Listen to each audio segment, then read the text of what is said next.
ناظرین جی، ہم آپ کو ایک افسوسناک خبر سے آگاہ کرتے چلیں۔ سابق پولیٹیکل سیکرٹری وزیر اعظم Azad Kashmir director general liberation cell Fida Hussain Kayani طویل علالت کے بعد دائے اجل کو لبیک کہہ گئے۔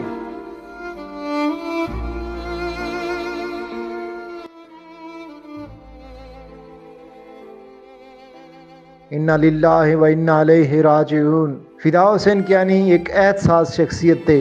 3 دہائیوں سے زائد عرصے پر محیط سیاسی کیریئر میں کئی حکومتی عہدوں پر فائز رہے۔ سیاسی جوڑ توڑ کے ماہر، انتہائی نفیس انسان دوست تھے۔ سیاست کے اتار چڑھاؤ میں کئی بار جیل بھی گئے، لیکن اپنے موقف پر ہمیشہ ڈٹے رہے۔ فدا حسین کیانی کینسر جیسی موذی مرض سے لڑتے لڑتے اپنے خاندان، دوست احباب کو چھوڑ کر دارالبقاء کی جانب روانہ ہو گئے۔ ان کی سیاسی سماجی خدمات کو ہمیشہ یاد رکھا جائے گا۔